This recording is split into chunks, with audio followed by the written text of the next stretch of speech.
as we think about imposter syndrome potentially coming from, and I do think, in my perspective, I'm going to say it does also come from external stimuli, because none of us are within a vacuum. What does that mean for how we're perceived and how we show up? So if someone's responding to us in a way because we're not coming across in a way, in that stereotypical version of success or high achieving, that's going to have an impact on us. If we're constantly being told you're too loud, you're too confident, you're bossy, right? And that's coming to you simply just because of your, perceived gender, potentially, other superficial traits, that's going to make you feel inferior. That's going to make you have self-doubt. And that could potentially lead, right, to feeling like you have these imposter thoughts, imposter phenomenon, imposter syndrome. Hi, Envisionaires. Welcome to the EnvisionAir Podcast. This is the podcast where we envision living our best lives filled with unlimited possibilities by exploring everyday topics related to health, wealth, community, and love.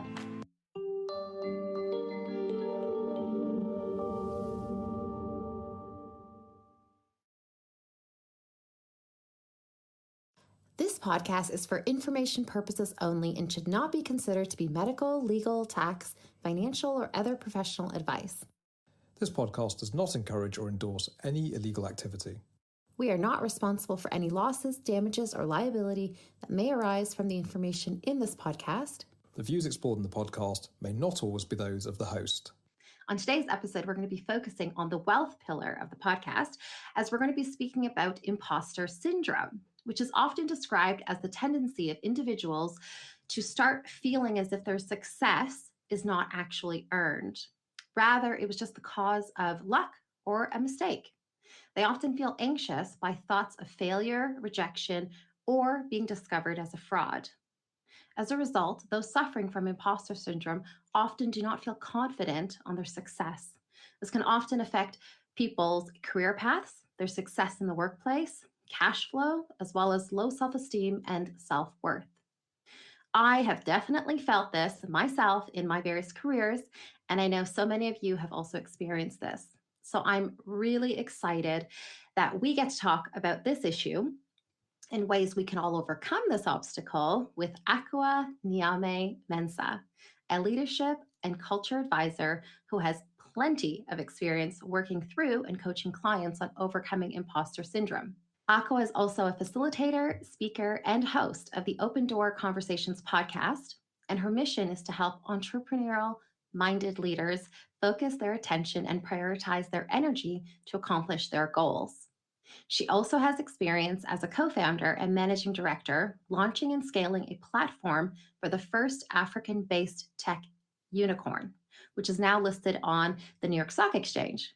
So with all of this incredible professional work experience and her coaching experience, I am really excited to have her on the EnvisionAir Podcast. So a very warm welcome, Akua. Thank you so much for being on the podcast and talking to us about how we can overcome imposter syndrome. Thank you so much for having me. I'm a huge fan of your show, so very excited to be here. Yay! And me of you. And so thank you so much. And we've talked about this. We've had conversations offline, and you helpfully shared some articles with me as I was preparing for this interview. And I thought it was really fascinating, one of the articles, which I will attach into the show notes, but it was written by Dr. Valerie Young, who is an internationally recognized expert in imposter syndrome.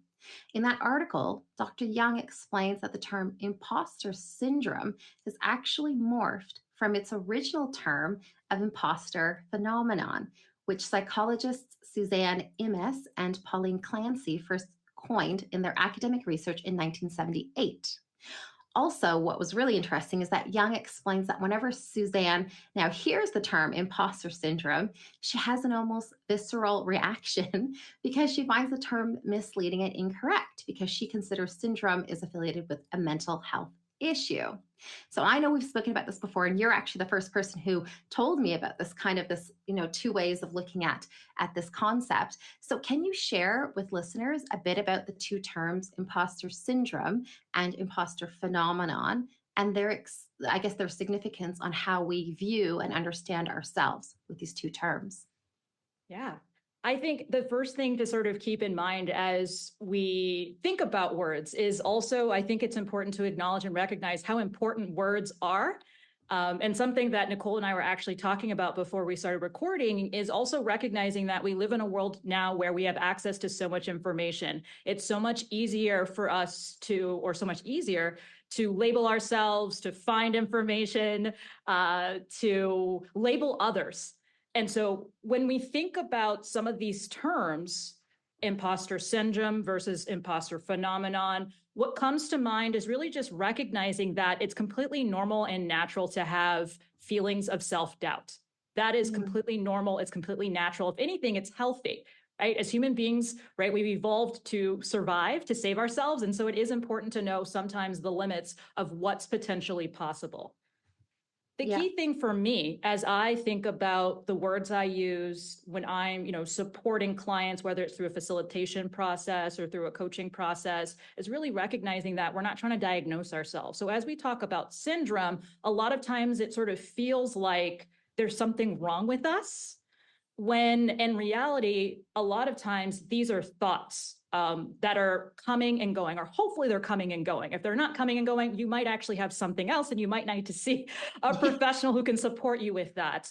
But having some level of imposter thoughts or imposter experience is natural. And so I think it's also important for us to look at the research, where this term came from. And so, Nicole, the fact that you're going to link it in the show notes, I think is great, because a key piece of talking about imposter phenomenon is recognizing that those who struggle with imposter phenomenon are actually high achievers. So with the initial research that was done, it was done specifically with women, and I believe specifically white women, who were all validated externally. And so what that means is they were all quite well educated, and I believe either they're within academia or they were within the professional space. So these were high achieving women. And so as we typically are talking about the definition of imposter phenomenon versus imposter syndrome, I think a key thing to keep in mind is that typically you are high performing, a high achiever, but that there are some other thoughts that are coming up that might be getting in your way of making choices or feeling like you can put yourself out there. And so, as you mentioned earlier, right, it might limit your abilities. It might limit, your career progression. It might limit your ability to be successful as an entrepreneur, potentially. But just recognizing that, we can, right, work through it. It is possible to have those thoughts. And I think those thoughts are also part of us. And so a lot of times I think we hear people sort of talking about trying to eradicate them. There was one article I read that I thought was really interesting that sort of talked about killing these, and I once again like to refer to them as sort of self-doubt or imposter thoughts or imposter feelings or imposter experiences, but they are a lot of times part of us. And they're there to help keep us safe. But there's also this additional element, which I think a lot of times when you're reading about imposter syndrome or imposter phenomenon online, or, reading a post about it on social media, or maybe even a TikTok, that also forgets to include the environmental element of getting or feeling these imposter thoughts or feeling this self-doubt. And I think that that's something that's also really important to consider and keep in mind as well, recognizing that these thoughts can actually start externally of us.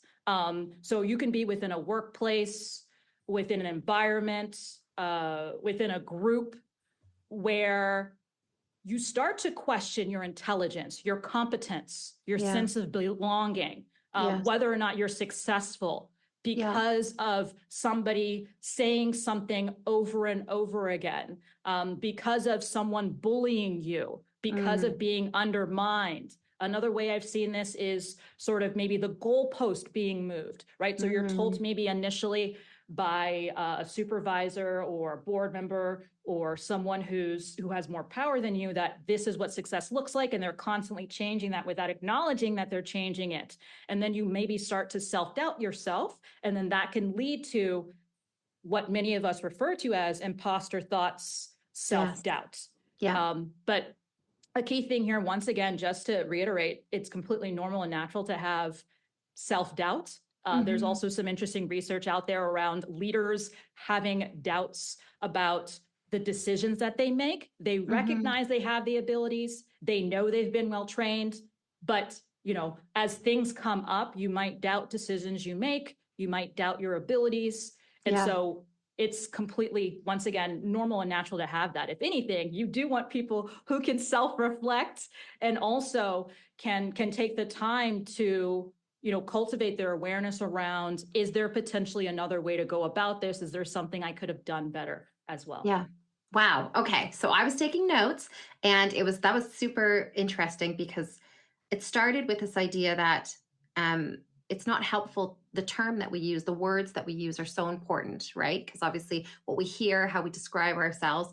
And you talked about this idea of not diagnosing ourselves. That's really, really important. So imposter syndrome as a term in itself can be very detrimental, especially because we start self-diagnosing, we start putting labels on others and ourselves. And that can be kind of almost like a mental block, a self-limiting belief in a way. So that's really fascinating.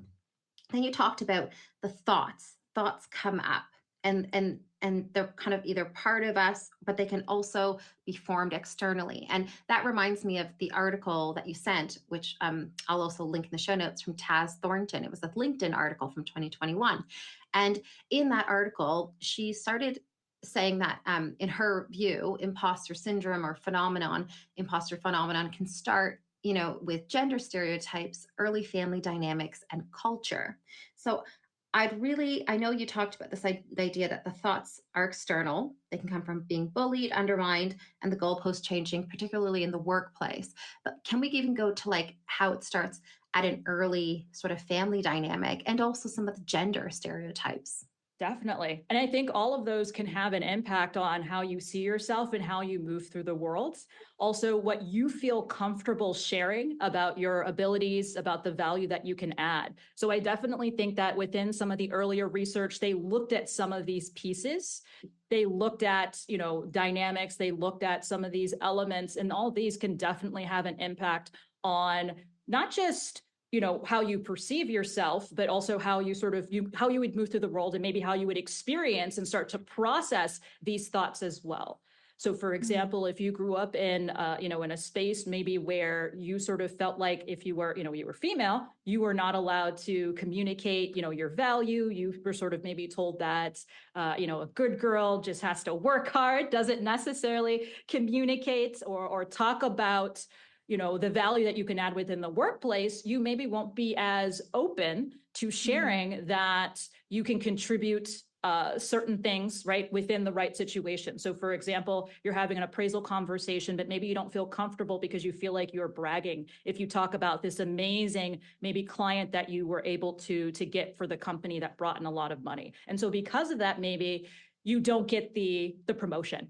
Yeah. And then you start feeling like, well, I didn't get the promotion. There's something wrong with me. I don't feel like I'm being valued, right? And so that might be true, right? A part of it might be you aren't being valued, but a part of it also is, in terms of thinking about what you can individually contribute, you maybe didn't feel comfortable sharing what you've actually contributed, right? You didn't feel comfortable. In this case, the word I would use is maybe self-promoting, or advocating for yourself in that situation, because maybe you grew up in a space or within a culture where women maybe don't talk about those things. People should just see your hard work. And because they see your hard work, you should get access to these additional opportunities and be able to climb the ladder.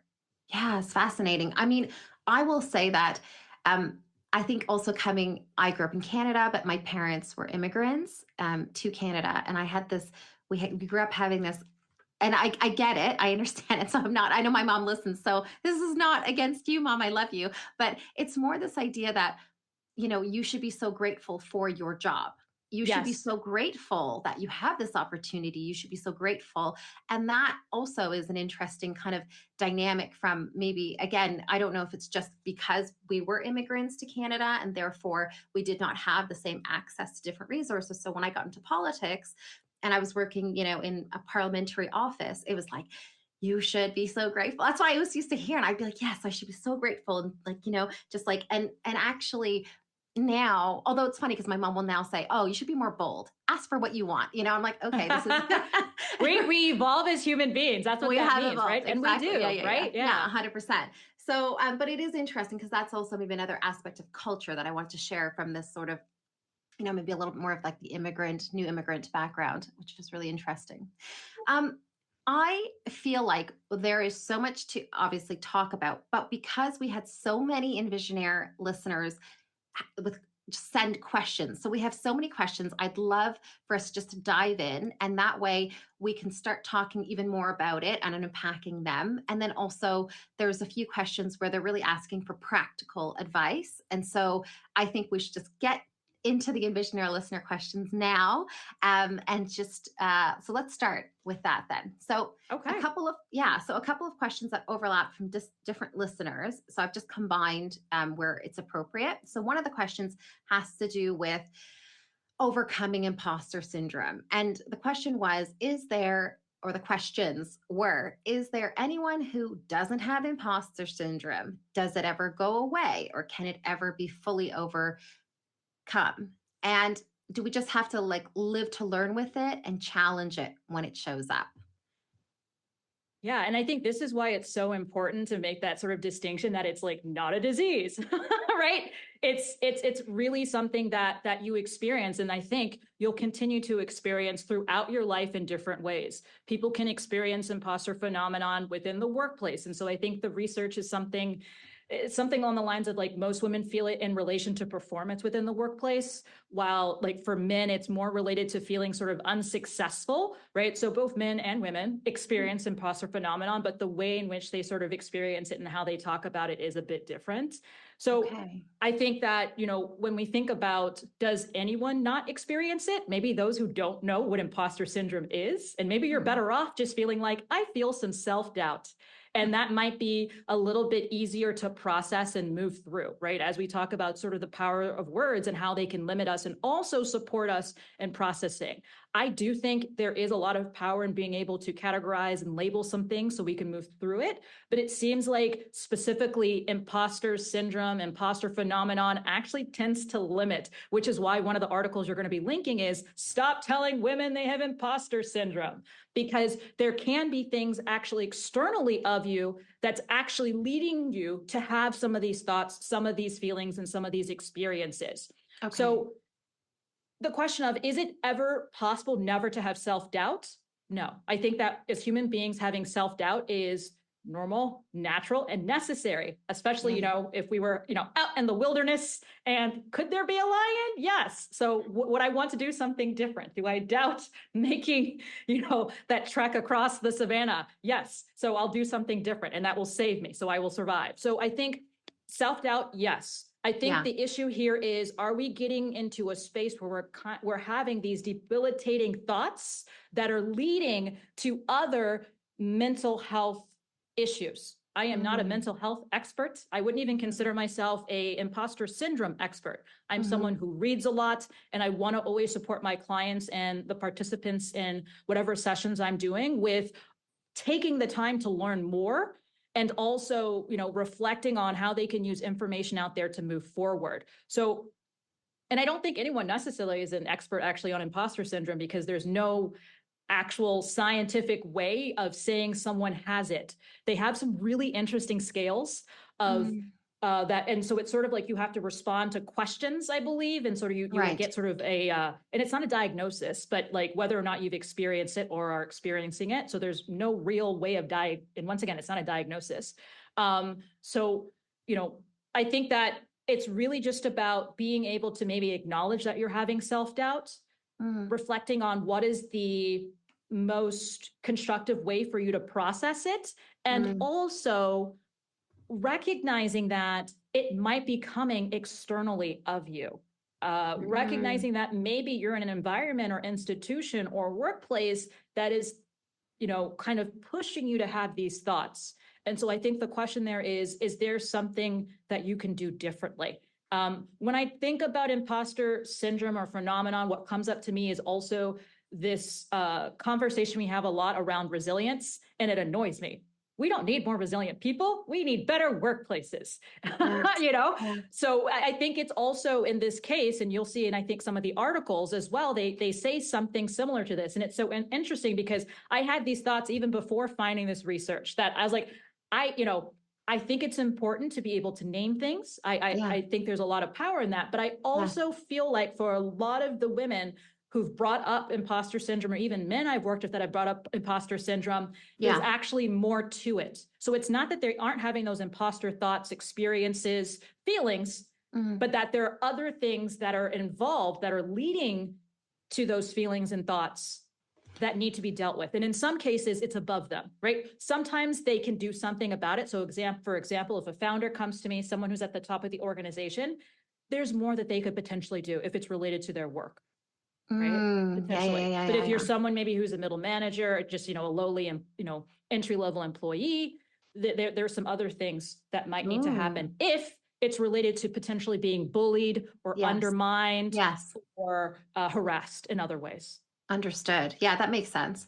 And I remember that again, I think this was just on offline chat, you informed me that you have one component to actually even like understanding or identifying with imposter syndrome or phenomenon is that you actually have to be self-aware.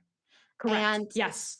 And that's, I think, also another point, because it feels like based on that understanding, then most people who suffer with imposter syndrome are either like empathetic or they're very self-aware. Is that something that you found too? Like in the research, there's a huge piece where you have to be aware of the fact that you are getting these amazing opportunities, are being promoted, have this success. And then the flip side either is you feel guilty about it, you feel like a fraud, you feel like someone is going to find you out. So you have to be self-aware in order to be able to experience it. Yes. And I know there was a question about like lacking empathy. So the lacking empathy might be lacking empathy with yourself more so than anything else, right? Recognizing that it's normal to feel that way and then being able to work through it. Okay. Fascinating. Okay. So this kind of leads, we've touched on it, but maybe because again, there were some questions asking about whether imposter syndrome is linked to gender. And some of the questions were that one listener had read several studies showing that women experience imposter syndrome more than men. To what extent is that true? And if so, and how can we close the gap? And then another listener said she didn't think it was only confined to women. And you just said, yes, that's correct.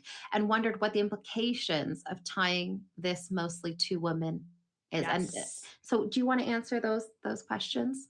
So once again, I am not a researcher, right? I'm just using the research, right? And sort of what I've seen over the years that I've had the opportunity to sort of be exposed to imposter syndrome and make the decision that I would prefer to refer to it as imposter phenomenon, having imposter thoughts, or dealing with self-doubt, right? I made that decision and I try and do it. Sometimes it slips, but that's what I try and keep in mind. According to the research, both men and women experience imposter syndrome. I think the thing here to point out is that the initial research was done on professional, high-achieving women.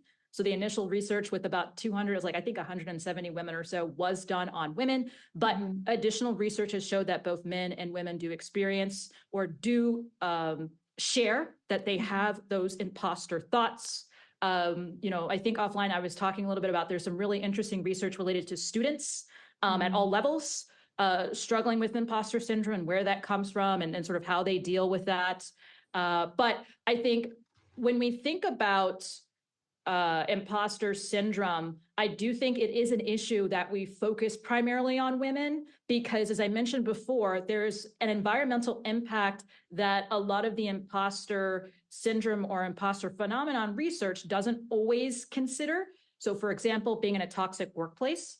And I think another piece here is also, and I think one of the articles does a good job of sort of highlighting this, also thinking about what are our measures of success or what are our models of success as it relates to being in the workplace.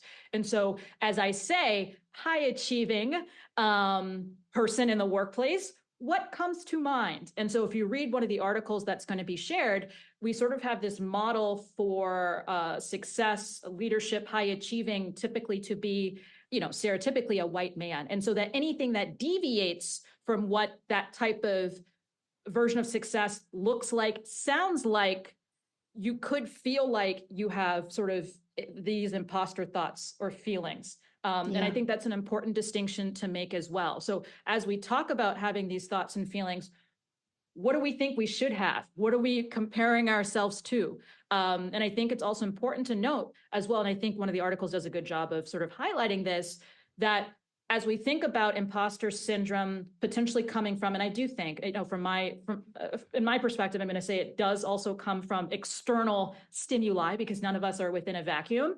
Mm-hmm. What does that mean for how we're perceived and how we show up? So if someone's responding to us in a way because we're not coming across in a way in that stereotypical version of success or high achieving, that's going to have an impact on us. If we're constantly being told you're too loud, you're too confident, you're bossy, right? And that's coming to you simply just because of your, perceived gender, potentially, other superficial traits, that's going to make you feel inferior. That's going to make you have self-doubt, and that could potentially lead, right, to feeling like you have these imposter thoughts, imposter phenomenon, imposter syndrome. Yeah, absolutely. That's, and again, a nice little segue into another question, which was whether imposter syndrome is better than lacking self-awareness or empathy. And obviously, I think this is coming from, actually, I know it's come from a listener who works in the city, which is a very highly male-dominated, environment still, and it can be very toxic because, the business model is all about, metrics and billables, et cetera. So it's obviously incentivizing certain behavior, high competition, and et cetera. So I guess the question is, I guess what should like to know is imposter syndrome better than lacking self-awareness and empathy? And I almost feel like, well, do you have a view on that? I mean, I don't know. I think it's going to depend. It's an interesting question because in my opinion, I think it is better because for me, I am There's at least awareness. I'm an empath, and I think I like to consider myself quite self-aware, but so I think it's always better. But then I guess what it probably does, it's probably to answer that question, if I can, is probably how do you measure success? Because if success is for you, like, hitting these like excessive competitive goals and like, being very like these traditional alpha male qualities that's for you a success, whether that you're a male or a female, that's, or however, whatever gender you define yourself, it's great. Then that's important to you, prioritize that, and you do it, you're successful, even if it means you lack self-awareness or empathy. But then I guess it's more maybe a measure of success, how you define that. So okay, next question. Is imposter syndrome a result of experiences, or is it just, simply perfectionism or almost even like a personality disorder? That was the question. I think we've answered it, but do you want to just touch on that quickly? Sure. Yeah. Based on the research, there are sort of relationships between people feeling like they're experiencing imposter phenomenon and lots of different factors. I'm looking at them right here, but, related to family. So family dynamics, how people perceive you racially, lots of different elements, I think they can find a relationship. But once again, because there's no definite way to say, hey, you have this. And I think also a key thing here is you can experience this, but then it can also be something you no longer experience, right? So it's something that, you're sort of potentially going in and out of. So it's kind of tough. But based on the research, I guess I would say yes. And that's sort of what I put in my notes. But I also think it's important to recognize that the research doesn't do a good job of always keeping in mind the different environments and workplaces that we're in. Which is what one of the other articles sort of touches on: the bullying, the harassment, some of these other toxic traits that can lead us to having these types of, debilitating self-doubt. 100%. And before we go into this, because I do want to touch on that, and there were some overlapping questions, but how do we actually get over the imposter syndrome? But before we do, there's just still a couple more questions. So on actual imposter syndrome. So one of the questions, which I thought was really interesting, was how do you know the difference between imposter syndrome, and not actually being able to up to scratch, if you will? So how does one make the decision saying, well, maybe I'm just not actually qualified for this, or versus giving into imposter syndrome or imposter phenomenon? I think that's a really great question. And I think, once again, this is why it's so important for us to recognize that we do not live in vacuums, right? So whether it's imposter syndrome within the workplace, all the way to, our relationships, whether platonic or romantic, recognizing that those environments, those groupings can lead us to have these feelings. And so I think this is going to come back to what you mentioned before, but how do we define success? And so if I was looking at this question, and it's funny because I saw somebody in one of the groups I'm in sort of say, do you feel like you're not finding as good quality talent? And it cracks me up when I see those types of statements, because if, looking at this, and I'm thinking about it from the perspective of someone who's, hired and fired a lot of individuals, it's really important that within the workplace that you're defining, for the lack of a better word, what success looks like, and that it's your job as a leader to help to eliminate the barriers to someone being able to succeed within your team or within your environment. So, and I don't know what scenario this person is thinking about imposter syndrome, but I'm just assuming it's the workplace. And so in this case, if you're within a workplace that has continuous feedback, is providing people with, input on their performance, it should be pretty clear based on whatever types of elements they've highlighted. I'm not going to say it's correct. It also does not mean that you aren't up to scratch. What it means is, based on how they define success for that role or position, you're not meeting those metrics. You're not meeting those targets, which does not mean you can't succeed or that you won't be successful in another environment. So that's the key thing here. And so once again, I think it's important to add to the definition of imposter syndrome or phenomenon that you are high achieving, that you have gotten that external validation of some level of achievement, right? That's a key piece here. We're not saying that you aren't getting things done. So in this case, right, looking at this question, I would actually,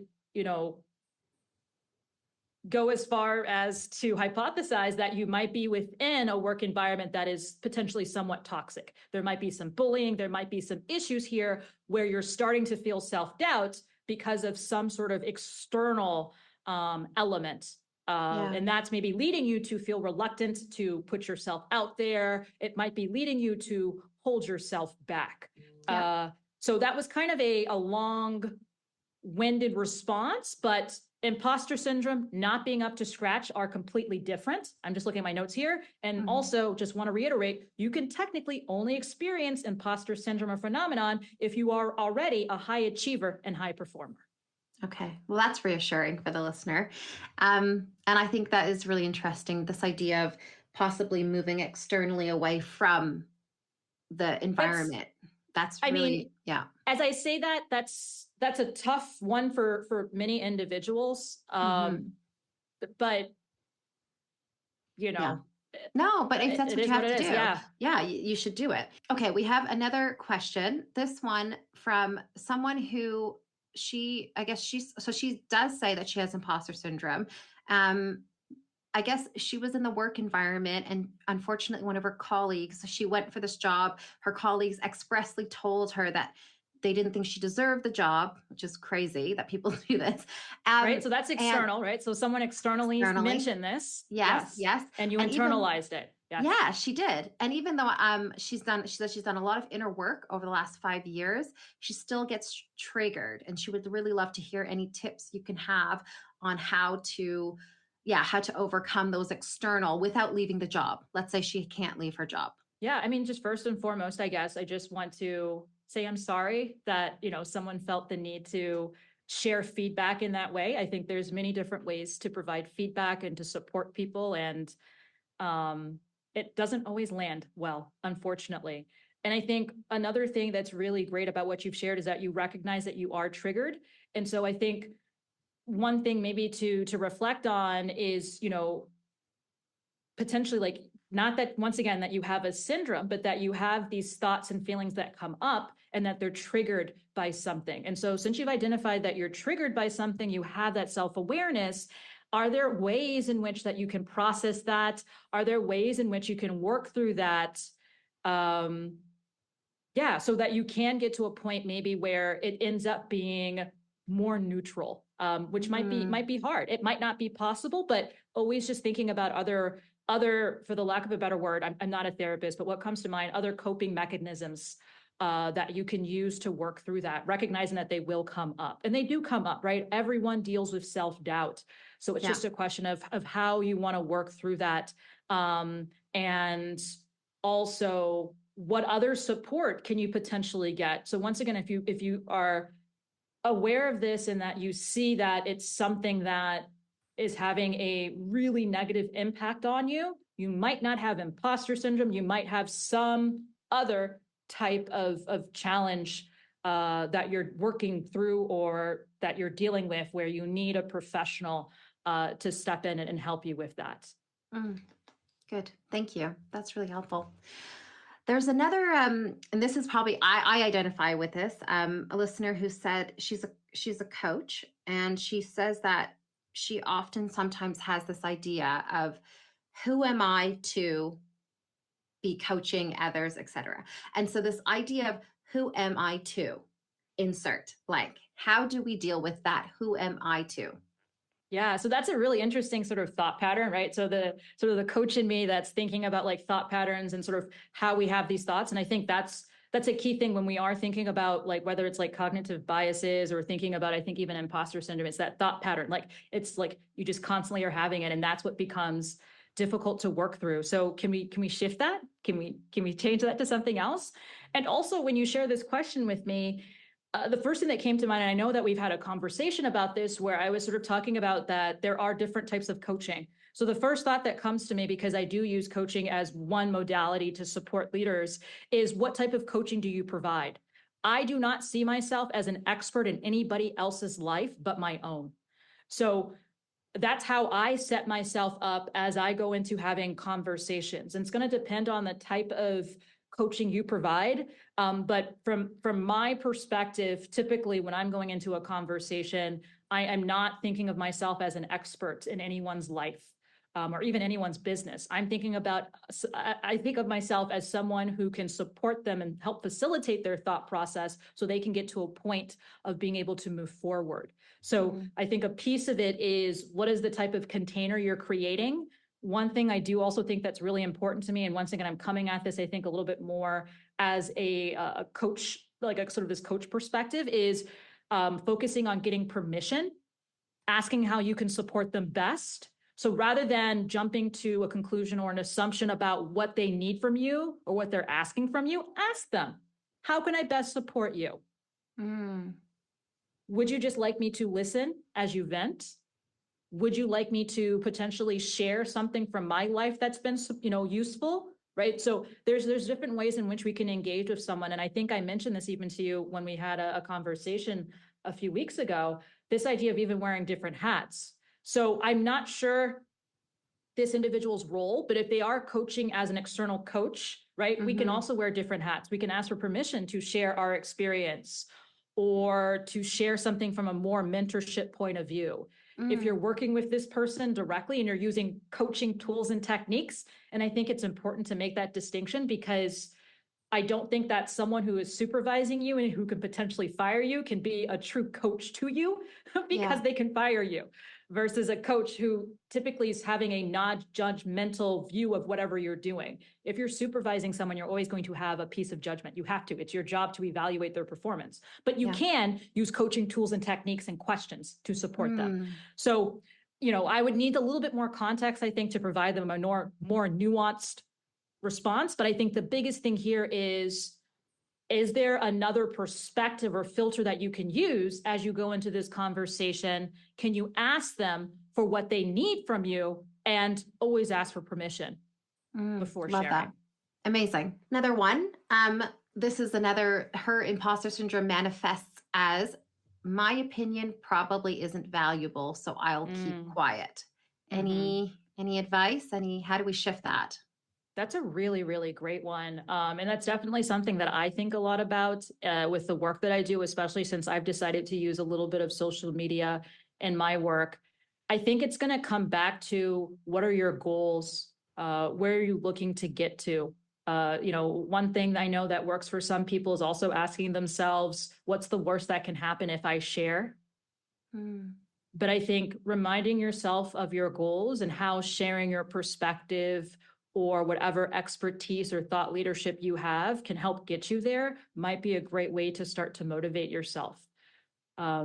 One of the initiatives I'm a part of, and I know that you actually had an opportunity to attend a bit of one, is the #I'mRemarkable initiative. And I think putting yourself in spaces where you have the opportunity to reflect, specifically safe spaces, where you have the opportunity to reflect on your relationship with some of those thoughts, can also go a long way to support you with thinking of new thoughts or new approaches or potentially new challenges maybe you can give yourself to work through that. But one of the things that we share within that #I'mRemarkable conversation is finding role models. So are there people out there that you think do a good job of sharing their perspective in a way that resonates with you? Is there something that you can learn from them? Can you mimic till you find your own sort of sweet spots or authentic approach to communicating, whatever way that is? Beautiful. That's amazing. And I will put your link to your I'm Remarkable workshop in the show notes as well. Thank you. This question I definitely need to answer, because this was from one of the youngest EnvisionAirs that I know, one of them. Okay. And she is in her 20s. And she was saying how it would be great if I could get any tips on dealing with imposter syndrome flaring up when you have mistakes at work. So when maybe someone has told her it's wrong, or she feels she's not delivering, and the imposter syndrome starts flaring up, how can she? Yeah. First of all, I love the use of flare, right? Because I think there's a recognition of that this is something that comes and goes. And I think that that's really key, because I think it's harder to sort of work through the imposter phenomenon if you feel like it's something that it's happening all the time, when in reality, right, we're experiencing it. We have these thoughts. Hopefully they come and go. If they're not coming and going, you need maybe some additional help. But as they flare up, I think once again, this is going to come down to workplace culture. My assumption here, right? I'm going out on a limb. I'm making lots of assumptions, even though I know this is not what I like my clients doing and I tell them not to do, but I don't have the full picture here, is maybe she's getting additional feedback or some external feedback that's sort of compounding this. And so I think that's also a question of workplace culture. Are you within a culture that the word isn't rewarding, but that acknowledges mistakes will be made, but encourages more of that growth mindset and supports their employees to learn from these mistakes they will make? Because we will all make mistakes as human beings, similar to how we will always have these feelings of self-doubt. And so I think if these are sort of self-inflicted, self-imposed flare-ups, I think the question here is, how can you learn from these mistakes moving forward? How can you build processes, checklists? How can you use the other colleagues around you so maybe you can overcome some of these mistakes? So for example, is there a colleague that can check over your work? I'm not sure what types of mistakes these are. I will also give the caveat that if you work within a space where these are life and death mistakes, do not listen to any of this. None of this is useful. I'm talking about non-life and death things here. I'm also talking about not millions of dollars mistakes here. Okay, that's a different thing. But I think it's really about building your own checks and balances. And I have actually conversations with my clients about this. So on the flip side, right? So once again, just painting a scenario, I can imagine that if she feels like she's making a lot of mistakes, and I'm not saying she actually is, right? Because how do we also define a mistake? Who's telling you it's a mistake? Is this something that you are telling yourself, or are you getting this performance evaluation and feedback? That's another thing. I have, for example, a client who doesn't like to delegate and feels like she has to micromanage because she doesn't want her team to make mistakes. So it's then possible that members of her team feel like, oh, she doesn't trust me. And because she doesn't trust me, it then sort of goes down, like starting to have these self-doubt feelings, right? So maybe there's also an opportunity here for this individual to maybe have a conversation with their supervisor around this, right? As well, to see, because there might be something else going on where she can maybe get additional support. Maybe she needs training. Maybe she doesn't actually have the bandwidth to do this well, right? There could be other things coming up as well. So I think once again, this is this key question of the internal piece, but we also need to acknowledge, and I think most importantly within the workplace, the external piece. Because 100%. If you are an employee, there's actually, somebody else who's responsible for outlining what success looks like and what those expectations are. 100%. I know it's not an easy thing for us to admit, but that's the reality. People cannot read your minds, right? So all the leaders out there, people can't read your minds. Your employees can't read your minds. And I'm not saying that you have to have these very lengthy kind of, breakdowns of like job descriptions or however your organization does it. But we all, I think, could do a better job of having conversations around expectations, because that can help to limit some feelings, right? Some people feeling like an imposter or having self-doubt, or that they're not doing the right thing. Because I also get feedback sometimes from when I do a lot of 360 interviews. So I'll sometimes get feedback from some of the leaders I'm supporting that members of their team don't know how they're doing. And so because they never get the feedback, they also start to have those feelings of self-doubt, right? That could potentially lead to those experiences of imposter phenomenon. So another listener was wondering how she can overcome the negative self-talk. So this is her own negative self-talk and the limiting beliefs that she's aware she has. So she already has that. She knows that they're subconscious. And so she's just wondering, what kind of advice can you give if it's internal? Yeah. So that's great that you're aware of it. I think that's that first piece. And so as I always am supporting my clients, and I'm thinking about even, the presentations I put together and facilitation I do, I typically am sharing sort of 3 basic things to keep in mind. It's somewhat loosely based off of sort of the coaching method. There lots of things interact, but the first piece is that awareness piece. And it sounds like, okay, you're aware of this. The second piece is really that engagement piece. So you want to do something different.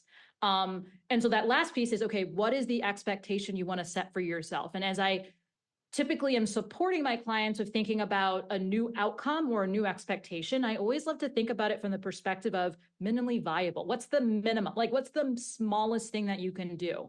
And so when it comes to negative self-talk, I think it's actually natural. Once again, as human beings, we all actually have a negative bias. We have a tendency to focus on the negative. 10 amazing things can happen to us, but that one bad thing that happens to us, even if it lasted only 2 minutes, we'll talk about that for a decade, right? So there's a lot of really interesting research out there. There's lots of different ways in which you can approach it. And I've actually had several guests on my podcast that have talked about different ways in which you can work through it. What I would recommend is, as a starting point, right, the sort of the bare minimum is when you recognize you're having, these thoughts, is there a way to sort of interrupt it? So this is, I guess, something that was maybe borrowed from like positive psychology. I'm blanking on the name of sort of the individual who sort of brought this together. It's been around for a while, but there's different ways in which you can interrupt it. So the idea here is that you have a thought pattern, a thinking pattern, and the idea is that first you want to interrupt it, right? And so you're aware of it. You could interrupt it in many different ways. A breath, breathing deeply, looking at something. What you really just want to do is help to break that pattern of thought. And then I think it then becomes a question of what can you replace it with? I think everyone's a little bit different. Is there a way to reframe it? I know not everyone is into reframes, but that could be one approach that you can take. Something that I've tried to do to help to limit those negative thoughts that once again naturally will come up is just having a gratitude practice, a journaling practice. So that's something that we also talk about within the hashtag I'm Remarkable initiative. Just writing down your wins for the day to start off your day could help to limit those thoughts overall during the day. So you can also think about it beyond when you're actually getting those thoughts popping up. Is there something I could add to my routine? Is there a ritual I could do way before that could also help to ultimately limit those thoughts later on, or that will allow you to go back to something that can also shift you? So what that would look like. So for me, for example, I'm looking down because I actually have a journal. Most days, I didn't do it today, but I'll actually write down like my wins from the previous day.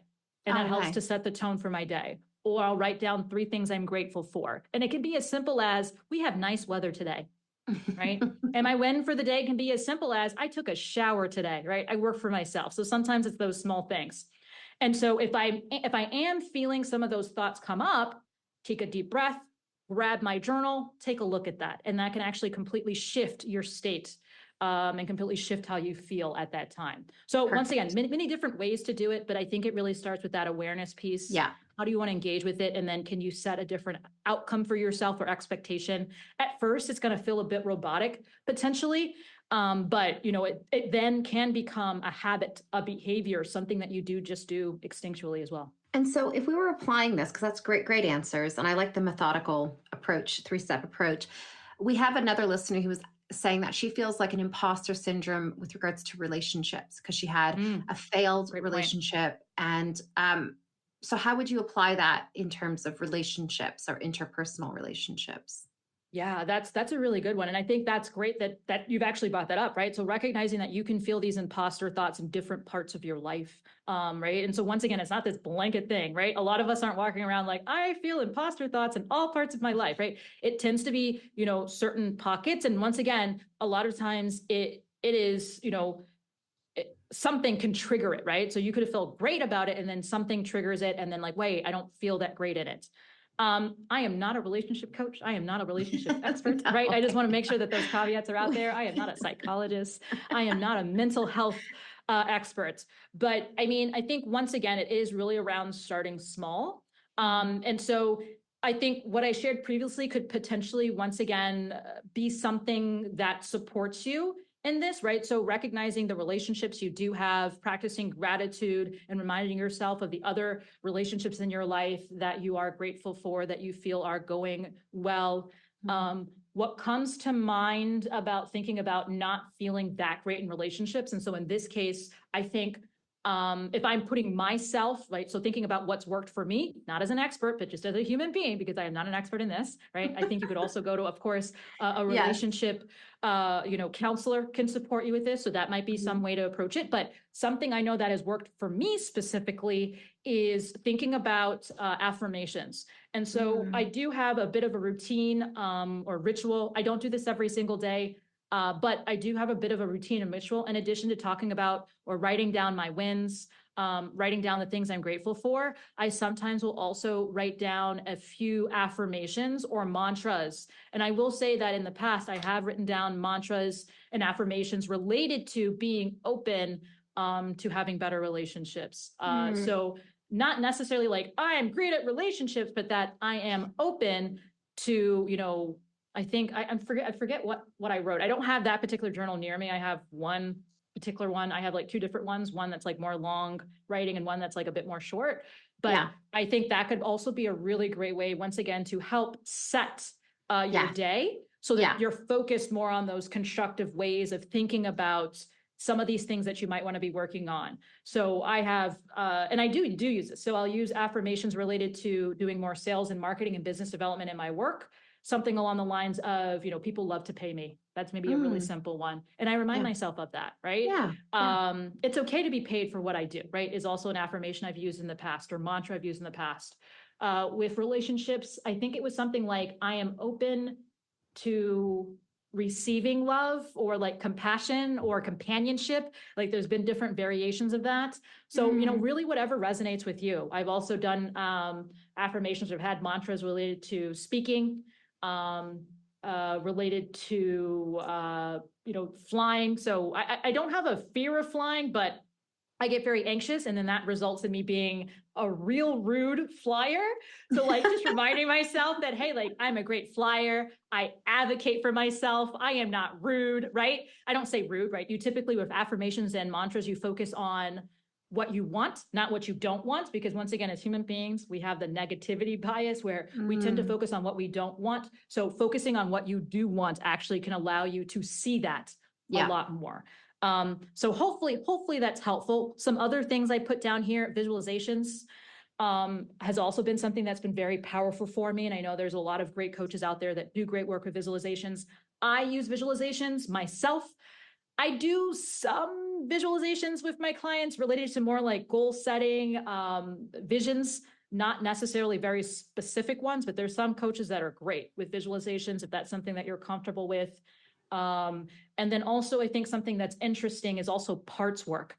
So just recognizing that there's many parts to ourselves. And so as it relates to imposter syndrome, I think this can actually be very helpful. So rather than thinking about imposter syndrome, this is going to sound somewhat contradictory, but work with me here because I mentioned that imposter syndrome can come from something external of you, but recognizing when you internalize it, right? This idea that imposter syndrome is also something that could potentially keep us safe, right? It could help, it could have you play small, but also could keep you safe, right? If we're thinking about it from the perspective of like self-doubt and how in some cases self-doubt could save you, right? You know, if we're thinking about it from that way. So another thing is like parts work. And so the way I like to think about it just really quickly is that we all have different parts to ourselves, right? We like to think of ourselves as this one entity, but in reality, there's many different parts to ourselves. So if we think about ourselves in different parts, what are some of your parts? I like to simplify it as there is, please don't, you're going to laugh. I always like your laugh. As abundant Aqua is one part to myself. And abundant Aqua has a particular mindset. She thinks her success is inevitable. The world is beautiful. Everyone wants to support her, right? That's one part of her. Love it. There's many parts to me, but this is really simplifying it. Abundant Aqua. And then there's practical Patty. And I also recommend naming this, right? It can be very powerful. This is something I will do with some of my clients. And the idea is that as you enter any situation, right? So whether it's a relationship situation, workplace situation, what would abundant Aqua do?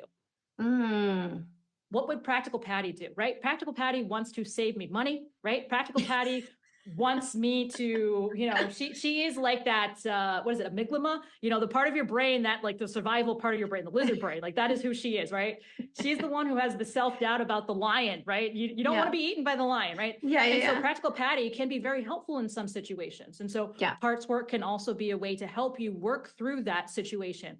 If, for example, you're going into a relationship or you're about to have a conversation with somebody, what would practical Patty do? What would abundant Aqua do? And once again, there's many more parts to ourselves, but that's sort of how I simplify it. Beautiful. And that can also be useful as well. I think that's great. Thank you. Well, look, we're going to move on to the EnvisionAir questionnaire now because we're wrapping up. I would love to talk to you for hours and hours, and I'm sure the listeners would too. We just have to come back on. But before we do, there was one last question, but I'm going to refer this person to one of the articles because she was asking about how can we reframe it because it's often used, imposter syndrome is often seen as a negative, and how can we reframe it? And I'm going to refer to the Taz Thornton article because in there, she did that really beautifully. And she talked about all these different like inner children that a way of viewing so it's it almost like that's almost similar like to parts work. Exactly. So that's a really great article. But anyway, right. EnvisionAir questionnaire, rapid fire, 3 questions, looking back at your past, reflecting on your present, and then looking to the future. Are you ready, Akua? I'm ready. All right, let's go. So looking back towards your past, if you could give your 15-year-old self any advice, what would it be? Do it. I feel like I've had such a squiggly career and like I've done such interesting things. I've always sort of followed my heart, which I know, and some people don't like this word, but I'm going to use it anyway. Privilege. I would just say, just do that. Because I will say in terms of thinking about self-doubt, there were some points where I thought that I had to there was a specific way in which I had to do things or I had to work at a place for a certain period of time. But I will say that self-doubt came from others because I was willing to move and do something different. But somebody was like, but won't that look bad for you? Won't it be hard for you to find clients or work if you leave? And that wasn't the case. So I would say just do it. Be you. Yeah. Love it. Love it. Love it. Love it. Right. Reflecting on your present, if you could have dinner with one person in the world tonight, who would it be and why?